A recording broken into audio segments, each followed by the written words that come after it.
সত্যিই তাই। সুমন্তদাকে হঠাৎ দেখলে এখন আর চেনা যায় না।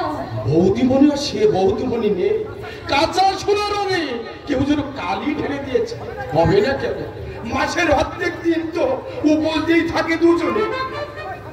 ভাইকে ভাই ফাঁকি দেয়, কিন্তু এত বড় ফাঁকির কথা আমি যে কোথাও শুনিনি কেষ্টদা। কেউ তো নিজের ভোগে লাগলে না, সেই এখন পরের হাত তোলা। খাল কেটে কুমির এনেছে, কুমির এখন সব কিনে বসে আছে। বর্দা বুঝি কোনো খোঁজ খবরই নাই না। আর এখন কেউ খোঁজ খবর নেয় না। কথায় আছে না, বাপে ছাড়ে না বাপের। নিজের বাপকে যেমন কষ্ট দিয়েছে, এখন নিজেও তেমনি কষ্ট পাচ্ছে। এসব কথা বলছো কেন? বর্দা বাবুর অসুখ। অসুখ? কি অসুখ? পেটে যন্ত্রণা, সেই সঙ্গে জ্বর। শরীর স্বাস্থ্য একেবারেই ভেঙে গেছে। ঈশ্বর সবার সামনে আদালতের জজের মতো বিচারে করেন না কেষ্টদা। এই তো তার সূক্ষ্ম বিচার। আমি সহ্য করতে পারছি না দিদি। যে মানুষটা কুটু ছেড়ে কখনো দুভাগ করেনি, সেই মানুষটা কিনা পেটের জ্বালায় কাঠের বাক্সে তৈরি কাজে নিয়েছে। এই যে কত বছর হাতুড়ির খায়ে একটা আঙুল ফেটলে গেছে, এই কাজে যাচ্ছে।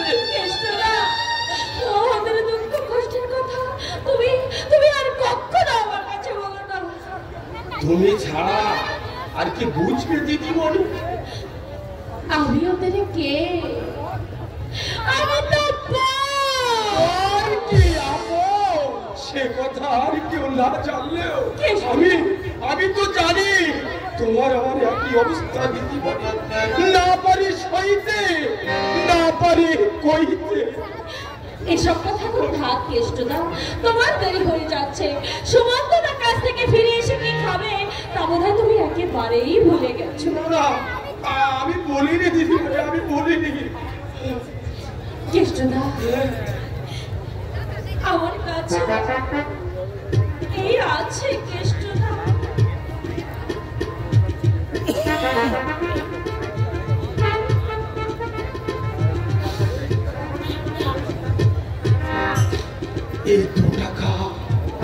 এই 2 টাকা এখন 2 লক্ষের বেশি দিদিমণি। 2 লক্ষের বেশি। দুঃসময়ের পরম বন্ধ আজ নিজেই তোর দিকে পড়েছে। এমনই তোর ভাগ্য, তাকে সাহায্য করবার এতটুকু শক্তিও যে আমাদের নেই। নয়ন, সুমন্তদার সঙ্গে দেখা করেছিলে? করেছিলাম। গিয়ে দেখি একটা কাঠের বাক্সে এসে পেরেক ঢুকছে। আমায় দেখে একটুখানি হেসে বললে, দেখ না বাসু, আমি কত মেহনত করতে পারি। তারপর হাতের কাজটা শেষ করে আমার কাছে এসে বললে, এখনো মাইনে পাই, তোকে যে কি করে এক কাপ চা খাওয়াই। কথাটা শুনে ওখানে আমি আর দাঁড়াতে পারলাম না নয়ন। ব্যস্ততার ভান করেই আমি চলে এলাম। ভালোই করেছো, আর কখনো তুমি ওখানে যেও না। এই মুহূর্তে ওর জন্য কিছু করতে পারছি না,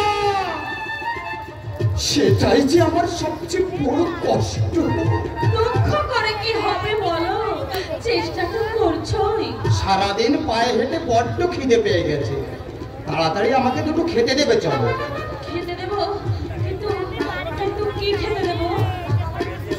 তুমি যে টাকাটা আমাকে দিয়ে গিয়েছিলে, সুমন্তদার কাছ থেকে ফিরে এসে খেতে পাবে না শুনে আমি যে সেই টাকাটা কেষ্টদাকে দিয়ে দিয়েছি। আরে বাবা, এর জন্য আমার চোখে জল ছলছল করছে কেন? তুমি খেতে চাইলে। আমি না জেনে চেয়েছি তো। ওহো, তুমি আমার উপর রাগ করলে না তো? না না, রাগ করবো কেন? আমি খুব খুশি হয়েছি। কদিন বাবদ আমার প্রথম উপন্যাসে কিছু টাকা আমি পাবো, তা থেকে তুমি কিন্তু সুমন্তকে কিছু দিয়ে আসবে, বুঝলে? আমি জানতাম তুমি শুনলে খুশি হবে। বহু ভাগ্যে আমি ওর মতো বন্ধু পেয়েছি নয়ন। বিপদে দুর্দিনে টাকা পয়সা কি না দিয়েছে আমাকে, আর সবার উপরে দিয়েছে এই তোমার মতো জীবন সঙ্গী।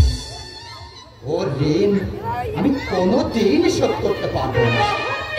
ঋণ কোনোদিন শোধ করা যায় না। সত্যি তাই। তাই তোমার মাঝে মাঝে কি মনে হয় জানো? তুমি লেখক, তোমার অনেক কিছুই মনে হবে। আমি এখন আর কিছু শুনতে চাই না, চলো। কোথায়? আরে তুমিই তো বলেছো তোমার খুব খিদে পেয়েছে। এই মাত্র তুমি তো বললে টাকাটা তুমি কেষ্টদাকে দিয়ে দিয়েছো, চাল কিনতে পারোনি। ঘরে মুড়ি আছে আর আলু ভাজা রেখেছি। তোফা খাবার। মাঝে মাঝে রাত্রে শুকনো জাতীয় খাবার খেতে হয়, তাহলে শরীরে আর মেদ যাবে না।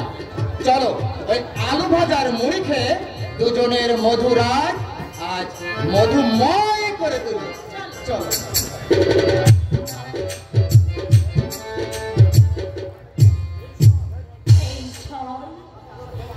আমি আসার পর থেকে কেন কেন এ বাড়িতে একের পর এক ক্ষতি হচ্ছে, এ তো আমি চাইনি ঠাকুর। আমি কি তাহলে সত্যি সত্যি অমঙ্গলের বোঝ মাথায় নিয়ে এসেছি?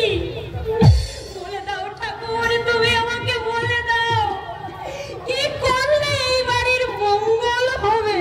বলে দাও ঠাকুর। এই যে কঙ্কা, তুমি এখানে কিছু দরকার? উৎসার শাড়ি ব্লাউজ গুলো আমি সব ভাগ করে খাটের উপর সাজিয়ে রেখেছি। বর ঠাকুরের জামা কাপড় বিছানার চাদর গুলো খুব ময়লা হয়েছিল, সেগুলো আমি কেচে দিয়েছি। কাজকর্মে সত্যি তোমার তুলনা হয় না। তোমরা দুজনে আলাদা খাও, আমাদের কাজকর্ম করে না দিলেও তোমাকে কিছুই বলার নেই। মাইমা, বর ঠাকুরের কি অসুখ? মারাত্মক কিছু নয়, এবারে নাকি ঘা হয়েছে। মারাত্মক যদি নাই হয় তাহলে তো বড় ডাক্তার দেখালে বর ঠাকুর নিশ্চয়ই ভালো হয়ে যাবে। বড় বড় জোর থাকলে ভালো হতেও পারে। বর ঠাকুর একলা ঘরে সব সময় বসে থাকে, তা দেখে আমার ভীষণ কষ্ট হয়। এই সময় দিদি যদি একটু পাশাপাশি থাকতো। রোগের পাশে বসে থাকা উৎস কোনোদিনও পছন্দ করে না, তা সে যত বড় আপনজনই হোক। উৎসর কথা তুমি বাদ দাও, আমার কথাটা কি তুমি ভেবে দেখেছ? ভেবেছি মাইমা, কিন্তু এই স্বর্গ ছেড়ে আমি কোথায় যাব মাইমা? স্বর্গটাকে তো রাক্ষসীর মতো গিলে খেয়ে একেবারে শ্মশানে বানিয়ে ফেলেছ। শ্মশান বানিয়ে তো তুমি বলি রাখো না। দিন রাত মা বেটা গুজুর গুজুর ফুসুর ফুসুর করে উদা সংসারটা উদার করতো। তুই চাকরের মতো কথা বলবি কেষ্ট? কেষ্ট তোমার খায়ও না পরেও না। কেষ্টতে এক কথা শুনালে 10 কথা শুনিয়ে দেবো। আজ যে মিথ্যা অপবাদ তুই আমার মাথায় দিলি, তার বিচার আমি ওই ঈশ্বরের হাতে তুলে দিলাম। বিচার তোমারও হবে বুড়ি রাক্ষসী। ঈশ্বরের কাছে তোমার কোনো চালাকি চলবে না, যতই করো চালাকি পরে বুঝতে চালাকি। কেন কেন তুমি এসব কথা বলতে গেলে কেষ্টদা? অনেক দিনের চাপা রাগটা আর আমি সামনে রাখতে পারলাম না বৌদি। অন্যের ভালো মন্দ নিয়ে কখনো কথা বলতে নেই কেষ্টদা। আচ্ছা ঠিক আছে, আমি আর কখনো কিচ্ছু বলবো না। ছোটদা বাবুর আসার সময় হলো, আমি এই চালগুলো চাপিয়ে দিয়ে যাই। আর কিছু ডাল আর পেঁয়াজ আমি এনেছি। তুমি টাকা কোথায় পেলে কেষ্টদা? নয়ন দিদিমণির কাছ থেকে ধার করেছি। কেষ্টদা! দোষটা কি করেছে শুনি? কেটেই কুটে নিয়েছে। ছোটদা বাবু না খেয়ে থাক, তাই কি তুমি চাও? না না কেষ্টদা, আমি চাই না। অভাব কি জিনিস জীবনে যে কোনোদিনও চলত না, তাকে কিনা যে কঠোর পরিশ্রম করতে হচ্ছে পেটের জ্বালায়। ছোটদা বাবুর এত কষ্ট আমি আর সহ্য করতে পারছি না বৌদি। কেন সহ্য করতে পারছিস না কেষ্টদা? তুই তো বাড়ির ভৃত্য নিতান্ত পথ, অথচ তুই আমার কষ্ট সহ্য করতে পারছিস না। আর যারা আমার অতি বড় আপনজন তারা কেমন সুন্দর পারছে দেখেছিস। স্বার্থ যাদের কাছে বড় তারা কখনো অন্যের দুঃখ কষ্টের কথা ভাবে না গো ছোট। কেষ্টদা, ছোটবেলা থেকে এই সংসারে আমি ভাই আর মাছ খাচ্ছি। কর্তা বাবু আমাকে কখনো বের চোখে দেখেনি। তুমিও তা দেখো না। কর্তা মা আমার বিয়ে দিয়ে সংসারে বেঁধে দিয়েছিলেন, আর মারার আগে তিনি বলেছিলেন, ওরে কেষ্ট, তুই ওই আমার ছেলে, ওই সুমন্ত তোর ছোট ভাই, ওকে চিরদিন ভাইয়ের মতো দেখি। কিন্তু কেষ্টদা, তোর এই ভাইটা যে আজ বড্ড গরিব হয়ে গেছে রে, সে যে তোর মাইনে দিতে পারবে না। মাইনের কথা বলে তুমি আমায় কাঁদিয়ে না চড়তে পারবো। ভাই কখনো ভাইয়ের কাছ থেকে মাইনে দেয়া যাবো না চড়তে পারবো। এই বাড়ি থেকে আমাকে তাড়াতে চাই না। আমি যাবো না চড়তে পারবো। আমি যাবো না। কেষ্টদা, সেদিনই যেমন ছিলাম, দুদিন আমি তেমনই থাকবো চড়তে পাবো। মাইনে আমার লাগবে না চড়তে পাবো। মাইনে আমার লাগবে। কেষ্টদা, সংসারে স্বার্থ ছাড়া মানুষ এখনো আছে গঙ্গা। তুমি যখন কাজ খুঁজে বেড়াতে, তখন আমাদের কি করে চলেছে জানো? কি করে? কেষ্টদার বিয়েতে মাঝে হাতটা কেষ্টদার বউকে দিয়েছিল, সেটি বিক্রি করে। কি বলছো গঙ্গা? হ্যাঁ, প্রথমে হার বিক্রির কথা আমাকেও বলেনি কেষ্টদা। আমাকে তুমি না বললে ভালো করতে গঙ্গা, আমাকে না বললে ভালো করতে। জীবনে আমি দিয়েছি ছাড়া, কারো কাছে হাত পেতে আমি কখনো কিচ্ছু দেইনি গঙ্গা। আজ কেষ্টদার এই আন্তরিক উপকার আমাকে মনে করিয়ে দিচ্ছে আমি সত্যি বড় গরিব হয়ে গেছি, গরিব হয়ে গেছি। মন খারাপ করো না গো, তুমি মন খারাপ করো না। আমাদের আবার সব হবে। দেখো, আমার জীবনে এমন দুর্দিন নেমে আসবে জানলে আমি তোমাকে বিয়ে করে কষ্ট দিতাম না গঙ্গা। ভাবো না, আমার কোনো কষ্ট হচ্ছে না। তুমি তোমার সুখ, শান্তি, হাসি, আনন্দ, গর্ব, অহংকার সব তুমি। গঙ্গা, স্বামীর ভালোবাসার চেয়ে স্ত্রীর জীবনে হচ্ছে কিছু বড় নেই গো। গঙ্গা, সত্যিই তুমি অনন্য। তুমি আমার পাশে আছো বলে কোনো কষ্টকে আমার কষ্টই মনে হয় না। হ্যাঁ, হয়েছে। এখন চলো তো, জামা কাপড় ছেড়ে খাবে চলো। আচ্ছা গঙ্গা, বলছি কি আমার দাদা আজ কেমন আছে জানো? এই একই রকম আছে। ওরা না বললে কিন্তু তুমি দাদার দিকে সবসময় লক্ষ্য রাখবে, কেমন? সে যে আমার কর্তব্য। আচ্ছা, দেখো, ওরা কেন কোনো বড় ডাক্তার দেখিয়ে বড় ঠাকুরকে সুস্থ করে তুলছে না? ওই কেষ্টদার মুখে শুনলাম ওরা নাকি দাদাকে হাসপাতালে ভর্তি করবে ভাবছে। আচ্ছা গঙ্গা, তুমি তো মাঝে মাঝে আমার দাদার কাছে যাও, তুমি গেলে আমার দাদা আমার কথা কিছু জিজ্ঞাসা করে? কোনো কথা বলে না, শুধু মুখ ভার করে থাকে আর মাঝে মাঝে দীর্ঘ নিঃশ্বাস ফেলে। আমি যে মহাশত্রু, আমার কথা জিজ্ঞাসা করবে কেন? করবে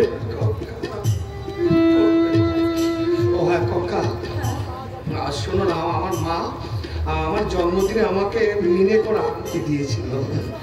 ভেবেছিলাম মায়ের শেষ স্মৃতিচিহ্নটা নষ্ট করবো না, কিন্তু মাইনে পেতে এখনো অনেক বাকি।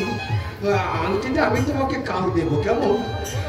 ওটা দিয়ে কেষ্টদাকে বলো ওটা বিক্রি করে আমার দাদার জন্য যেন কিছু ফল আর ওষুধ এনে দেয়। হ্যাঁ শোনো না, ওটা যে আমি দিয়েছি আমার দাদাকে যেন না বলে, তাহলে আমার দাদা হয়তো আমার জিনিসটা দেবে না। কিন্তু কিন্তু ওটা যে তোমার মায়ের শেষ স্মৃতি ছিল।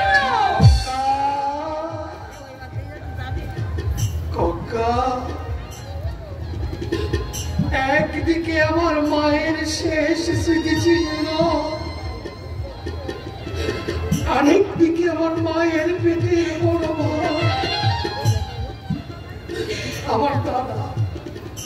আমার দাদা বিছানায় রোগ যন্ত্রণায় ছটফট করছে, অথচ আমি তার কাছে গিয়ে তার মাথায় হাত রেখে একটিবার বলতে পারছি না, দাদা তুমি কেমন আছো? এই যে কত কষ্টে, কত দুঃখে আমি তোমাকে বলে বোঝাতে পারবো না। আমার দাদার জন্য আমার এই মুখটা ছিল, আমার দাদা আমাকে যতই পর করে দূরে ফেলি, সে তোমার মায়ের পেটের বড় ভাই, আমার বড় ভাই। আঙ্কেল তুমি কালি কেষ্টু দেখে দেবে কেমন? কালি যে ওরা বিক্রি করে কেষ্টু দাও, আমার দাদার জন্য ফল আর একটু ওষুধ এনে দেয়, আমার দাদার জন্য অন্তত একটু সুযুক্ত করে দেয়। খবরদার আমি আবার বলছি, ওটা যে আমি দিয়েছি ওদের বুঝতে দিও না, তাহলে এই শত্রুর দেওয়া জিনিস আমার দাদা হয়তো নেবে না। আমার দাদা হয়তো নেবে।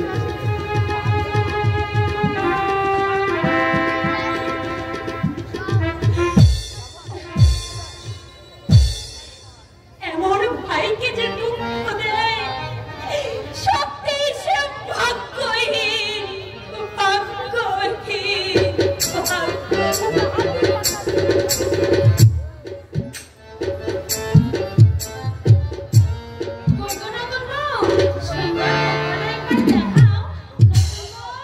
কোথায় গো বাবা? যেন একেবারে ঘুমন্ত পড়ি, কারোর কোনো সারা শব্দ নেই। সন্ধ্যা সেই কখন উঠে গেছে, এই সময় নতুন বউ কোথায় গেল? কেষ্টদা, কেষ্টদা। কেষ্ট আমার জন্য চুলো টানতে গেছে, আর ফিরতে দেরি হবে। নতুন বউ কোথায়? নতুন বউকে খুঁজছো কেন? শুনলাম কিছু টাকা পেতে, টাকাটা দিতে এসেছি। 3 দিনে হলো নতুন বউ একটা প্লাস্টিক কারখানায় চাকরি দিয়েছে, তারও ফিরতে একটু দেরি হবে। তাহলে তাহলে টাকাটা কাল আমি যাচ্ছ কেন? বসো না, নির্জন নিরিবিলি বসে তোমার সঙ্গে একটু গল্প করি। রান্না তো রোজ আছে, এমন সুযোগ তো বারবার পাওয়া যাবে না। এই খুশি করে তুমি আবার ওর কাছে চলে যাও, এটাই তোমার মস্ত বড় দোষ নয়। যে মেয়েকে একবার আমার মনে ধরে, তারপর আমি কিছুতেই ছাড়তে পারি না। মনে ধরে মানে বোঝো না, মনে ধরে মানে ভালো লাগে।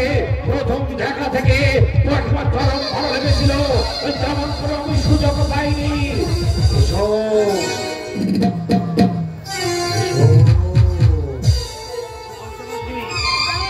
এসো বলছি, কি বলছি তা তুমি নিশ্চয়ই বুঝতে পারছো। যেহেতু তুমি পূর্ণ যুবতী, তোমার দেহে উঠে পড়ছে যৌবনের ঢল। একজন পূর্ণ যুবতীর কাছে একজন পুরুষের যা কাম্য, আমি তোমার কাছে ঠিক তাই তাই তাই চাইছি। এসো এসো এসো বলছি।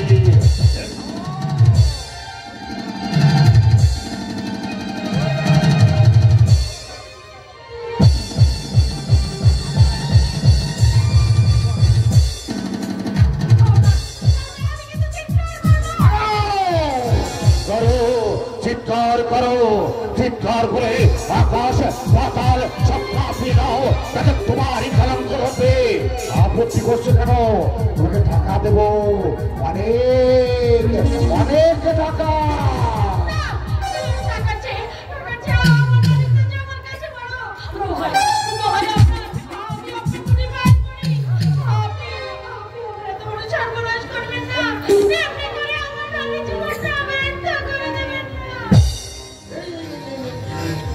ওঠো ওঠো ওঠো ওঠো ওঠো। অযাচিত পুরুষ মানুষের পায়ে হাত দিলে মৃত্যুর পর সে পুরুষকে নরকে যেতে হয়। তোমার স্তর আমার পায়ে নয়, আমার বুকে। সরা ফেলে তোমার অশান্ত মন কিছুতেই শান্ত হবে না। এসো এসো বলছি, এসো।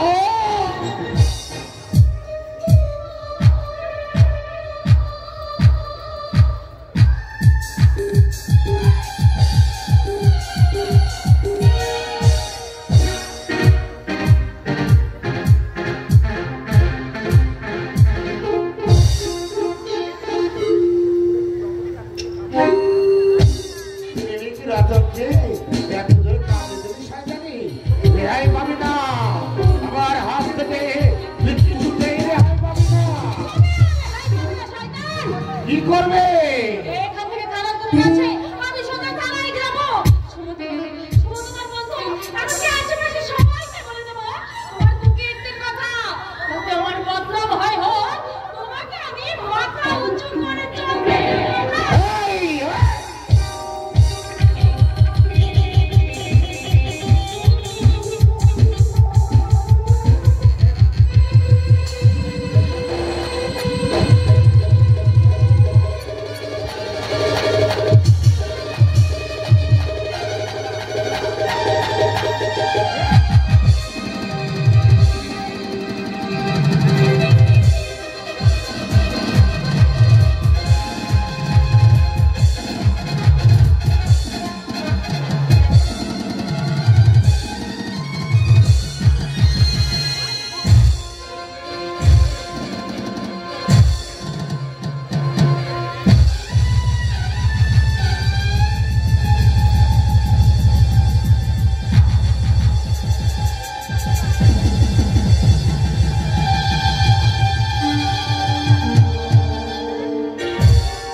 মরে গেছে, আমি পালাই, আমি পালালে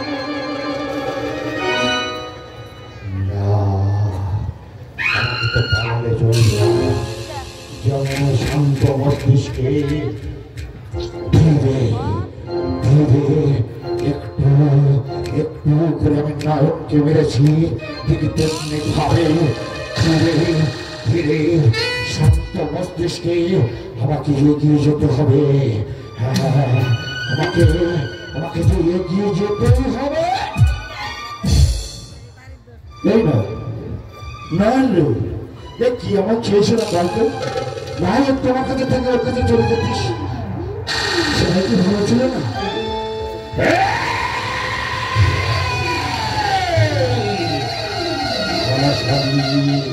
পরে ধরে আছে তোর মনে হচ্ছে যে না,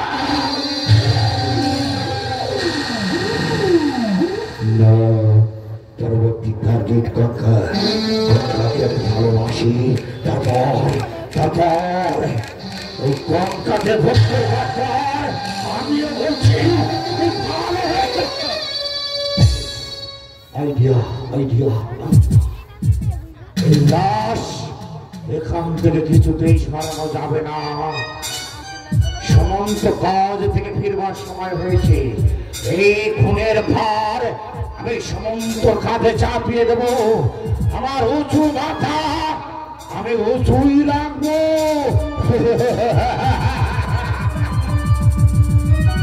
যা ভেবেছি ঠিক তাই। বৌদিমণি এখনো কাছ থেকে ফেরেনি। বৌদিমণি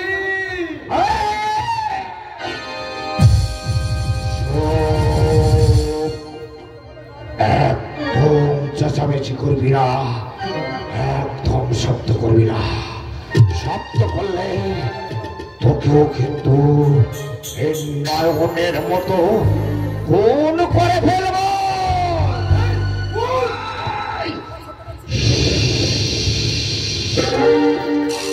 আবার শব্দ করছিস, খবরদার যদি এখান থেকে পাস বা থানায় যাস তাহলে বা এই কথা কাউকে বলিস তাহলে তোকেও তোর নয়নের মতো এমনি ভাবে শেষ করবো।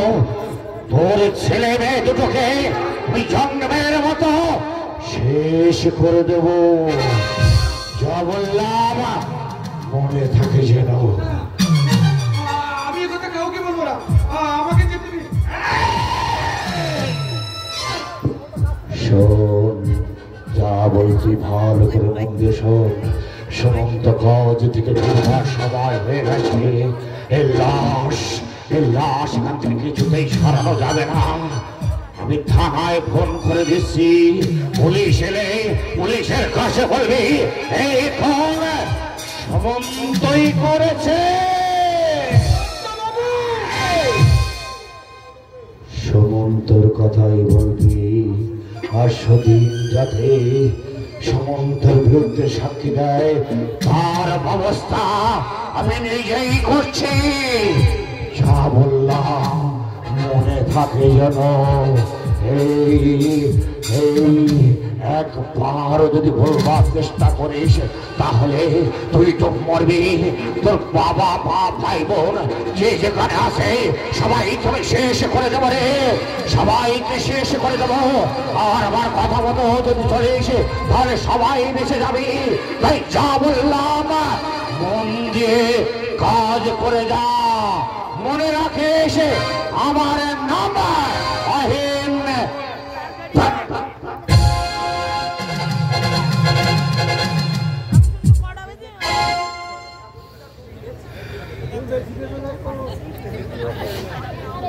এতদিন যা নুন খেয়েছি, বিনা দোষে তার মাথায় আমি খুনের অপবাদ চাপিয়ে, যাকে আমি মায়ের মতো ভালোবাসি, তার বিরুদ্ধে আমি মিথ্যা সাক্ষ্য দেব? না, এত অন্যায় আমি করতে পারবো না। ধরে স্বর্গ থেকে করতে আমাকে অভিশাপ দেবে। কিন্তু ওই শয়তানের কথা না শুনলে ও যদি আমার ছেলে মেয়ে দুটোকে শেষ করে দেয়, আমি এখন কি করব? আমি ভেবে উঠতে পারছি না। এ ঠাকুর, তুমি আমায় বলো দাও ঠাকুর। ছেলেটা কি কাণ্ড করলো বল দেখি। দেখো কি করেছি। আমি থানায় ফোন করছে দেখে আমি চলে এলাম। এত বড় অমানুষ আমি পেটে ধরেছি। বাবা কেষ্ট যে গেছে তাকে তো আর ফিরে পাওয়া যাবে না। তুই যেন আমার রহিমকে ফাঁসিয়ে দিস রে বাবা। কি ভাবছিস বাবা কেষ্ট? ভাবছি যে দোষ করেছে সে বেঁচে যাবে, আর যে দোষ করেনি সেই শাস্তি পাবে। পাক না, তোর কি? আমরা তোকে সারাটা জীবন দেব। কিন্তু বৌদিমণির কি হবে? কিচ্ছু হবে না, কিচ্ছু হবে না। সুমন্তর মতো আরেকটা ওয়ার্ড জুটিয়ে দেবে। ও আরো ভাতের জল খাওয়াবে, রাস্তায় ঘুরে বেড়াতো। সুমন্তর জেল ফাঁস হয়ে গেলে কোনো অভাবের জ্বালা থেকে সে মুক্তি পেয়ে বাঁচবে। এই কেষ্ট, নিজের কথাটা একবার ভাবিস।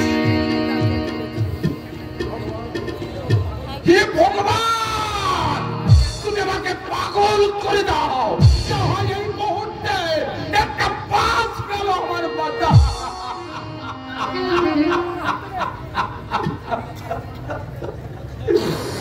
সত্য মিথ্যা দুটার হাত থেকে তুমি আমায় বাঁচাও ঠাকুর, তুমি আমায় বাঁচাও।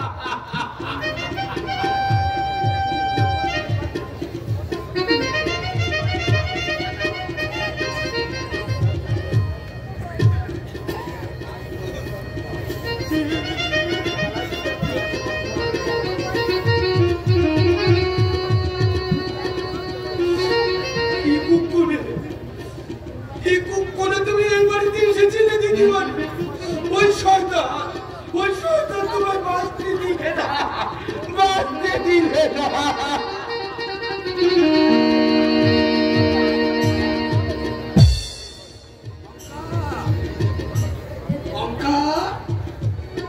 যা বাবা, ঘর বাড়ি সব অন্ধকার কেন? কঙ্কা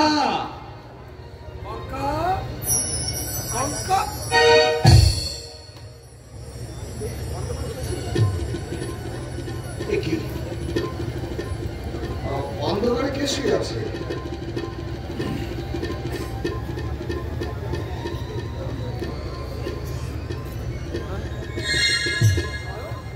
নয়ন, নয়ন, এই নয়ন, নয়ন,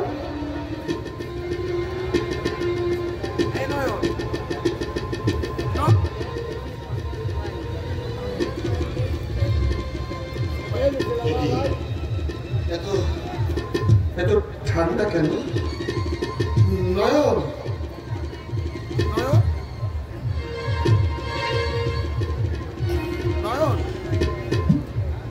নয়ন, এই নয়ন, নয়ন।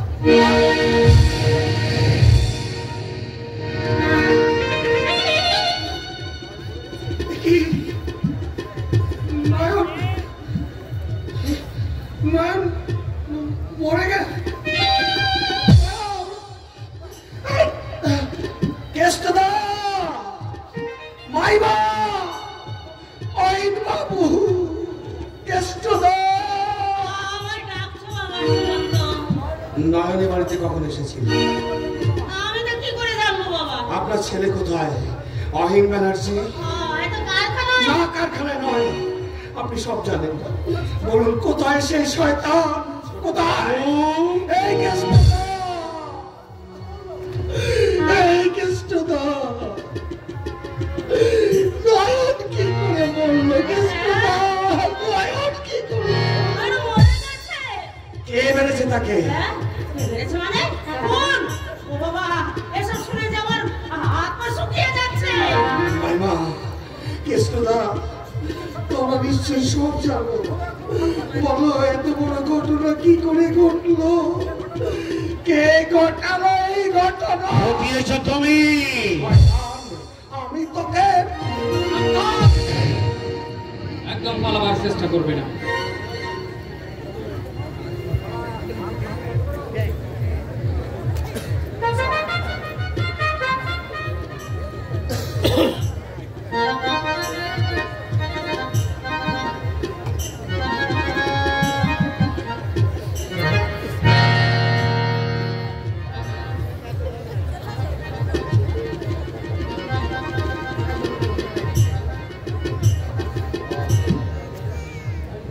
বাবু স্যার, আমি লাস্ট টাকা পুলিশ দিনে তুলে নিয়ে আসি।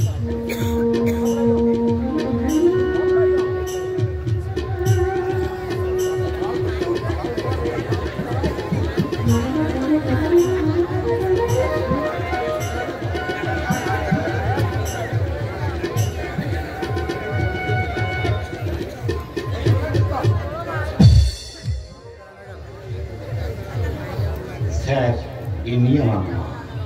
আচ্ছা আচ্ছা, স্যার, এর নাম কেষ্ট। পূর্ব প্রণয়ের গলায় শাড়ির আঁচল বেঁচে শ্বাসশুদ্ধ হত্যা করতে। তাহলে কেষ্ট নিজের ছবি দেখেছিস? মিথ্যে কথা, সব মিথ্যা দারোগাবাবু। আপনি বিশ্বাস করুন, একটু আগে আমি কাজ থেকে বাড়িতে ফিরেছি। এই খুন সম্পর্কে আমি কিচ্ছু জানি না দারোগাবাবু। তোমার জন্য সত্যি আমার দুঃখ হয় সুমন্ত। ব্যর্থ প্রেমের পরিণতি তুমি যে এমনি ভাবে টানবে আমি বুঝতেই পারিনি। স্যার, ইনি আমার ভক্তিপতি সুধীর গোস্বামী। ও আচ্ছা আচ্ছা, স্যার এর কাছ থেকে আপনি অনেক তথ্য পাবেন। দারোগাবাবু আপনি বিশ্বাস করুন, নয়নকে আমি খুন করিনি দারোগাবাবু। আমি নয়নকে খুন করতে পারি না। এসব ওই ওয়াহিন ব্যানার্জির সাজানো চক্রান্ত। যে মহিলাটি খুন হয়েছে তাকে তুমি চিনতে বা ভালোবাসতে? ভালোবাসতাম দারোগাবাবু। আমার সঙ্গে তো বিয়ের কথাও হয়েছিল, কিন্তু আমার বাবা মত দেয়নি বলে বিয়েটা হয়নি। মহিলাটি বিয়ে হয়ে যাওয়ার পরও তার সঙ্গে তুমি মেলামেশা করতে? মেলামেশা করতাম দারোগাবাবু, কিন্তু বিশ্বাস করুন সেই মেলামেশার মধ্যে কোনো পাপ ছিল না, কোনো পাপ ছিল। আপনার নাম? রঞ্জনা ব্যানার্জি। আপনি কি জানেন বা কি দেখেছেন সব আমাকে বলুন। আমি ওপরে ঘরের বারান্দায় বসে ঠাকুরের নাম করছিলাম। আসামি সুমন্ত তখন কোথায় ছিল? এই ঘরে ছিল, এই ঘরে ছিল। এমন সময় ওই নয়ন এসে ঘরে ঢুকলো। নয়নকে? ওই যে মেয়েটা মারা গেছে, ওর নাম নয়ন। একটু মানে নয়নের গলা পেলাম, বলছে আমি বড় স্ত্রী, আমাকে ছেড়ে দাও, আমার মনে সর্বনাশ করো না। আমি ভাবলাম আমাদের ঠাট্টা মস্করা করছে, তাই ভেবে আমার শরীরটাও ভালো নয় তো, তাই ওই উপরের ঘরে গিয়ে শুয়েছিলাম। স্যার, এর পরের ঘটনা এই কেষ্টই জানে। তোমার নাম?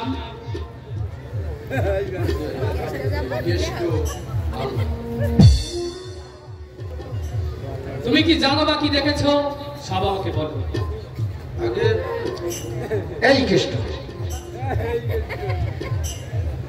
এই ভয় পাচ্ছিস কেন? সামান্য কথাটা বলতে ভয় পাচ্ছিস কেন? বলে দে না, যা দেখেছিস বলে দে। আগে আমি হঠাৎ ঘরে ঢুকে দেখি নয়ন দিদিমণির গলায় শাড়ির আঁচল জড়িয়ে খুনি তাকে মেরে ফেলেছে। খুনি? খুনি মানে কে? এ নাম বল না, নামটা বলে দে। বল নাম বল। আগে বল। আগে সত্যবাবু।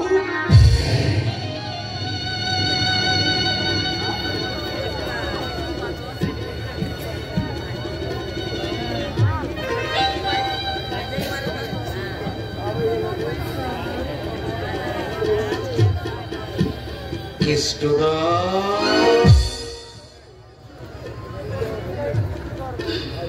এই কেষ্টদা, ছোটদা বাবু মানে সুমন্ত, এই বল না, বল না, এই সুমন্ত, এই কেষ্টদা, এই সুমন্ত, যাকে তুই সবার চেয়ে বেশি করে চিনিস, যাকে তুই ছোট ভাইয়ের মতো ভালোবাসিস, সেই সুমন্ত। এই কেষ্টদা, বল না, বল না, এই সুমন্ত।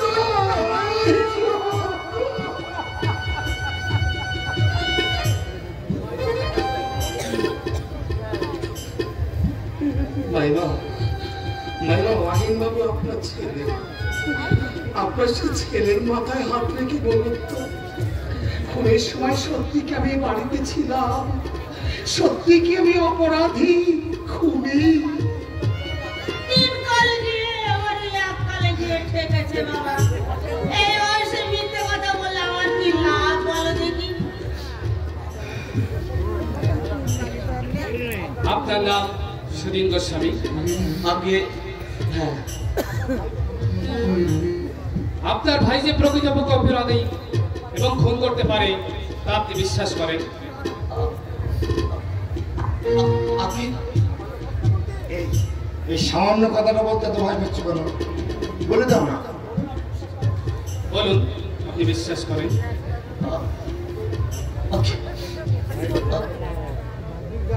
কোহলি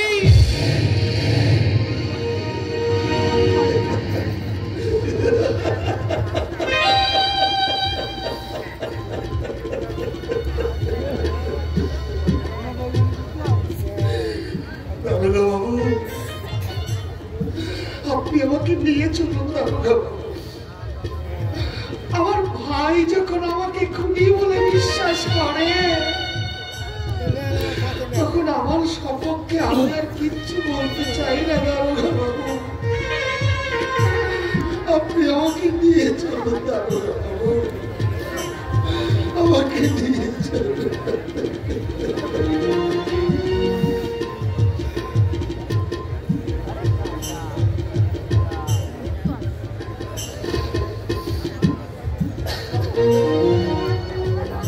বাবু, হ্যাঁ, আইনের সাহায্য যদি আপনি যে আত্মীয়ের মায়া করেননি তার জন্য আপনাকে অশেষ ধন্যবাদ।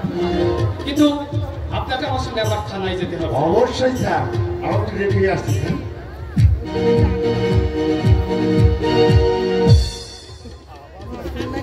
চলো। 1 মিনিট দাঁড়াবো, 1 মিনিট।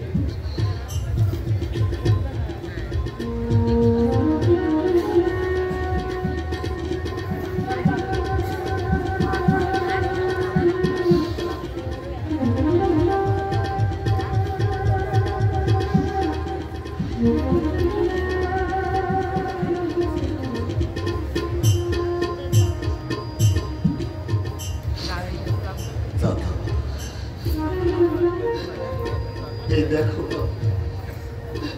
নয়নের খুনের অপরাধে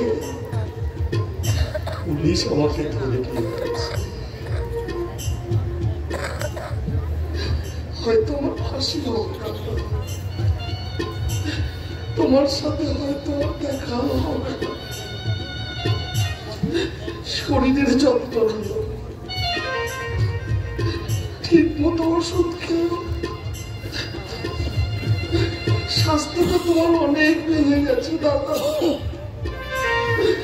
ঠিক মতো ওষুধ খেও। দাদা, তোমার কাছে আমার একটা অনুরোধ, আমার কঙ্কার এই পৃথিবীতে আর কেউ নেই। ও তোমার কাছে সম্পত্তির ভাগ চাইবে না, অন্তত ওকে একটু দেখো দাদা।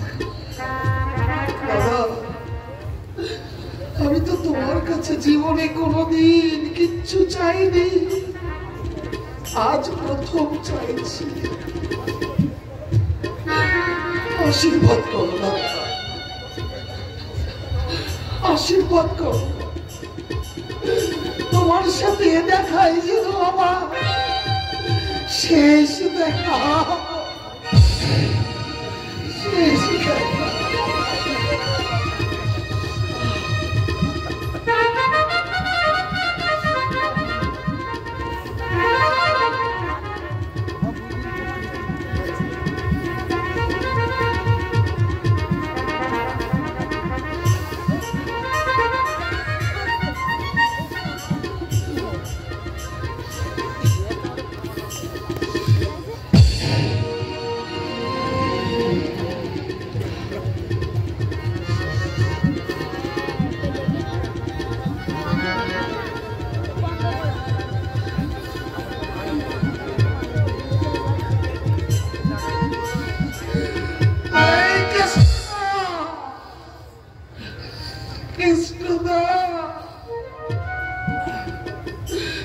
তুই না একদিন বলেছিলি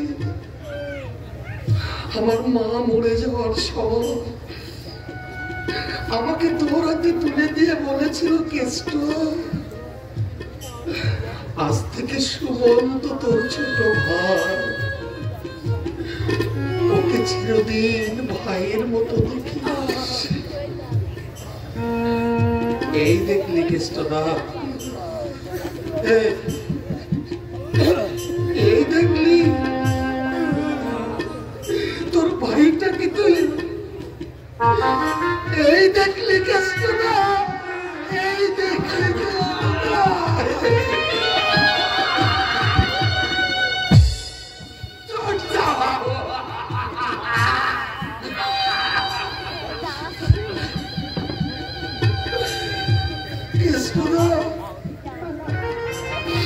আমার কঙ্কাকে দেখি অনেক দুঃখের পথ পাড়ি দিয়ে এসে আমার সঙ্গে বাড়িতে এসেছি। ওকে দেখিস কৃষ্ণ,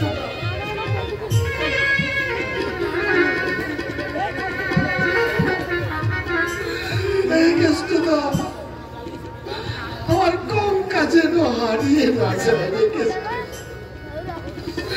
আমার কঙ্কা যেন মুছে না যায়।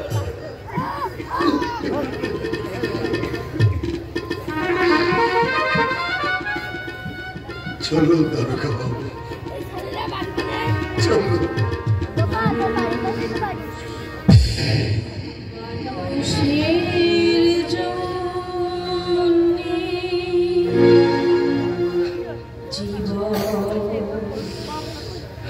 জীবনের জন্যে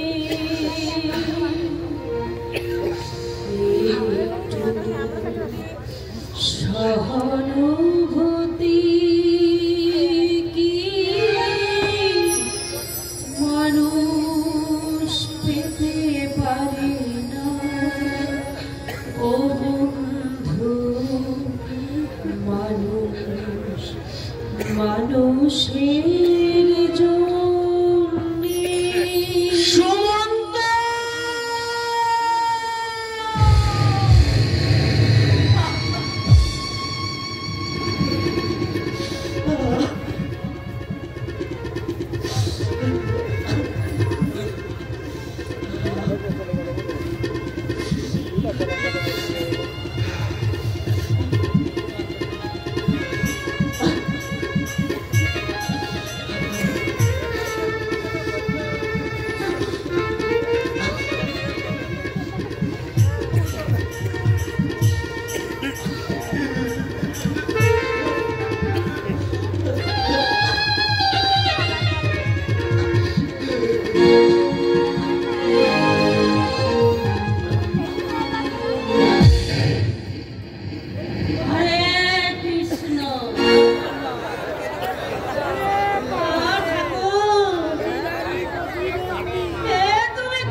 জানিস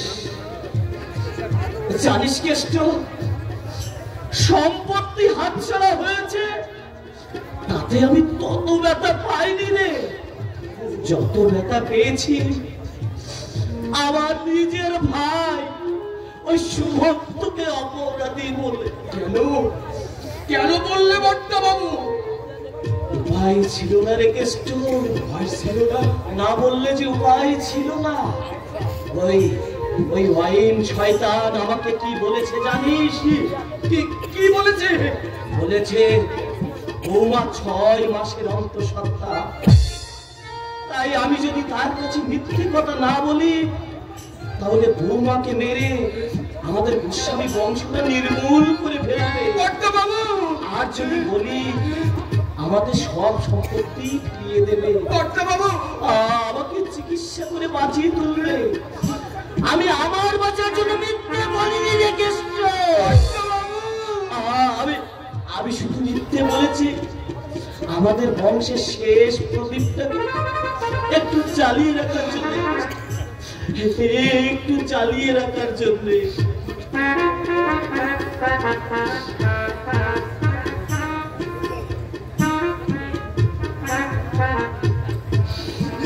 কেষ্ট,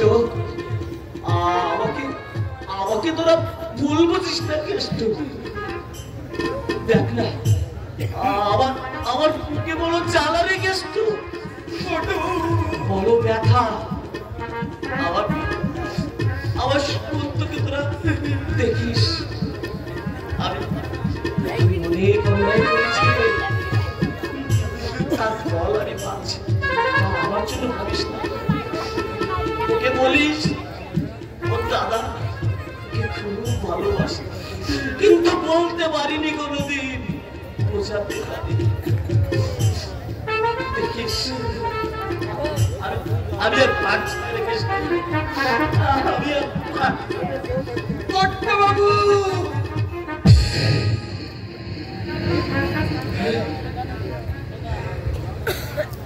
বৌদিমণি কাছ থেকে ফিরিয়ে এলে তার সামনে আমি দাঁড়াবো কি করে? যখন ছোট্টা বাবুর কথা জানতে চাইবে কি জবাব দেব তাকে? না না, আমি কিছু বলতে পারবো না, আমি কিছু বলতে পারবো না। আচ্ছা আমি পালিয়ে যাই দূরে, অনেক দূরে।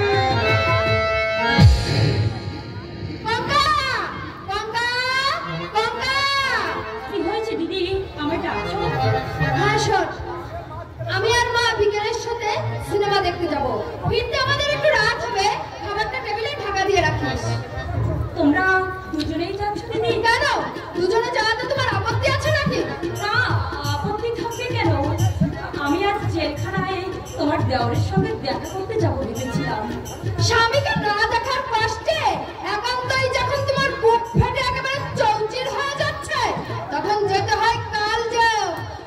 আজ 13 দিন হয়ে গেল আমি যাইনি দিদি। সে আমার পথে বসে থাকবে দিদি। এই বেলাটা আমাকে মাফ করে দাও, এই বেলা আমি রান্না করতে পারবো না দিদি। রান্না করতে পারবে না?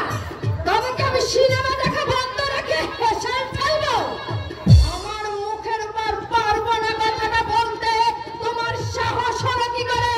তোমার ওই মুখটা আমি এই জুতো দিয়ে ভেঙে দিতে পারি তা জানো? নিশ্চয়ই পারো দিদি। তোমরা যখন আমাকে খেতে পড়তে দিচ্ছ, তখন তোমাদের কাছে ত্রুটি হলে তোমরা আমাকে নিশ্চয়ই জুতো মারতে পারো দিদি। বুঝেছো যখন, তখন সেইভাবেই থাকো। আর শোনো, এই বাড়ির ভাত খেতে হলে একটা খুনির সঙ্গে তোমার ঘন ঘন দেখা করতে যাওয়া চলবে না। নীরবে যে সব অবিচার মাথা পেতে নিয়ে জেলখানার অন্ধকারে পড়ছে, তার উপর কি রাগ করে থাকা উচিত দিদি? সুমন্তের উপর অবিচার করে গেছে শ্বশুর মশাই, তার জন্য তুমি আমাদের দায়ী করে কথা বলছো? মনে তোমার এত কুবুদ্ধি?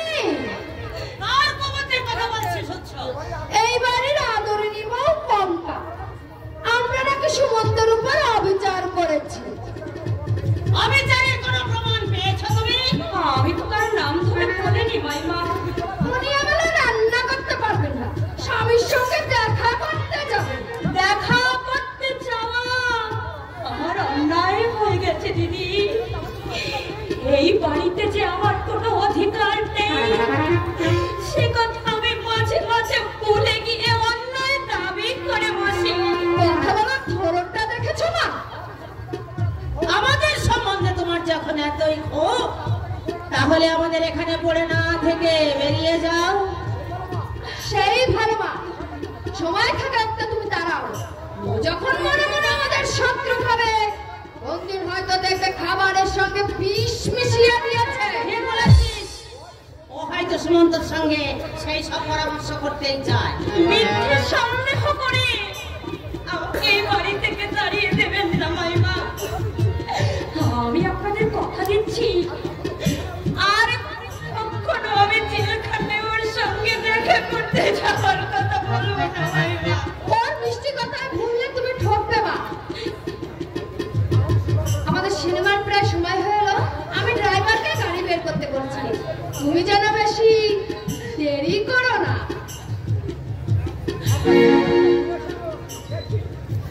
আমরা সিনেমা থেকে ফিরে এসে তোমাকে যদি এই বাড়িতে দেখি, তাহলে খাড় ধরে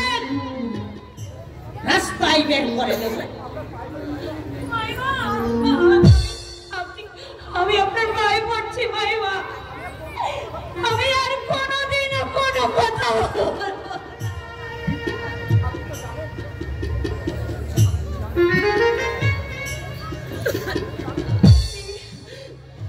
আপনি তো জানেন মাইমা, এই জগতে আপনারা ছাড়া আমাদের কেউ নেই।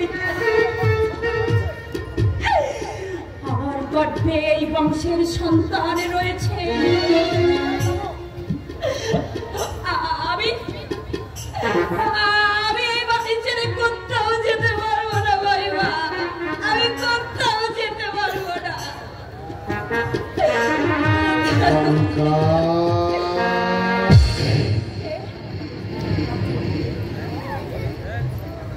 একা একা দাঁড়িয়ে সুমন্তর কথায় ভাবছো বুঝি কঙ্কা? ভাবনাই যে আমার একমাত্র দোষ। যে ভাবনা মনকে ক্লান্ত করে তোলে সে ভাবনা ভেবে লাভ কি কঙ্কা? তার যে মন যাতে প্রফুল্ল হয়, জীবনের চাহিদাগুলো যাতে পূর্ণতার পরশ পেয়ে সার্থক হয়ে ওঠে, সেদিকে মনোনিবেশ করাই কি ঠিক নয় কঙ্কা? মনোনিবেশ করলে মনের ইচ্ছা সব ক্ষেত্রে সার্থক রূপ পায় না। ইচ্ছে করলে তুমি কিন্তু পেতেই পারো। আমার পেল না। শোনো, ইচ্ছে করলে তুমি কিন্তু পেতেই পারো। রহিম বাবু, সুমন্ত জেল থেকে ছাড়া পেতে এখনো 10 বছর বাকি। এতদিনে তোমার রূপ যৌবনে ফাটা পড়ে যাবে। এই জীবনকে ভোগ করার এই উজ্জ্বল মুহূর্ত গুলো তুমি কিছুতেই নষ্ট করো না কঙ্কা। কেন বারবার আমাকে এইসব কথা শোনাতে আসেন? শোনাও যে আমার পাপ। পাপ নয় কঙ্কা, পাপ নয়, আত্মাকে নিপীড়ন করাই হচ্ছে পাপ। দেখুন, আমি তো আপনার বোনের মতো, বোনকে এমন ভাবে কুৎসিত কথা বলাতে উচিত? বোনের মতো?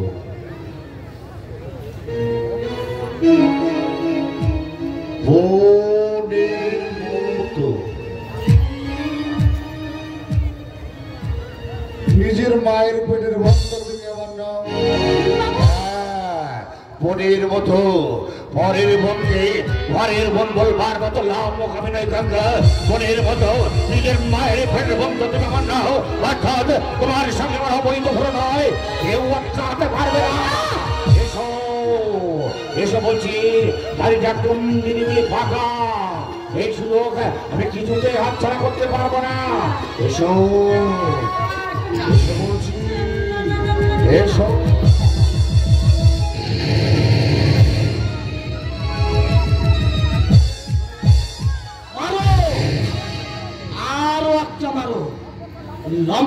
রামপট্টের উপযুক্ত শাস্তি পাক।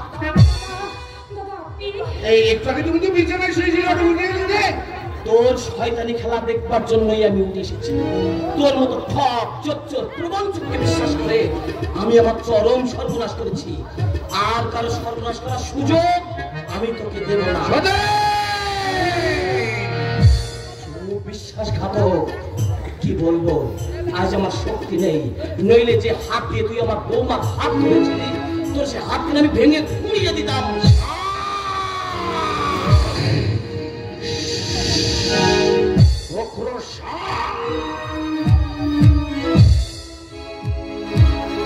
সেই সাপের লেগে তুমি পা দিয়েছ সেদিন, খবরের জন্য তৈরি থেকো।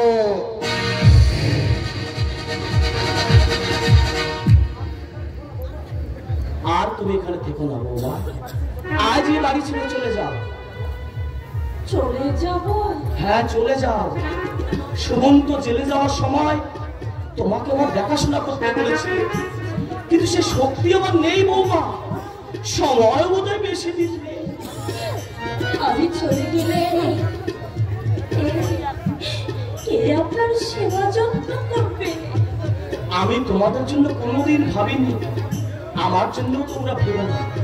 যাও বৌমা যাও, এখানে থাকলে ওই শয়তানের হাত থেকে নিজেকে আর বাঁচাতে পারবে না।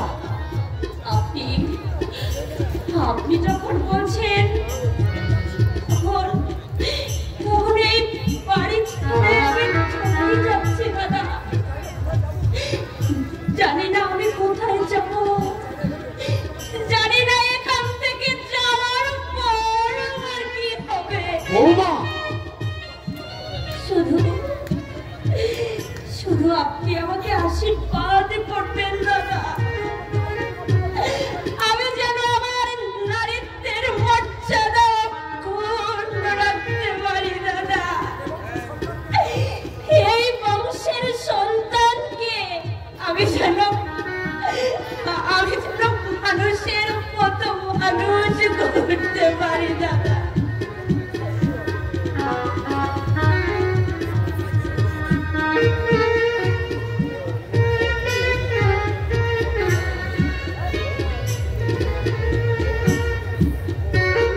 আমি মহাপাপী, তোমার দুয়ারে পাপীরও আসবার অধিকার আছে।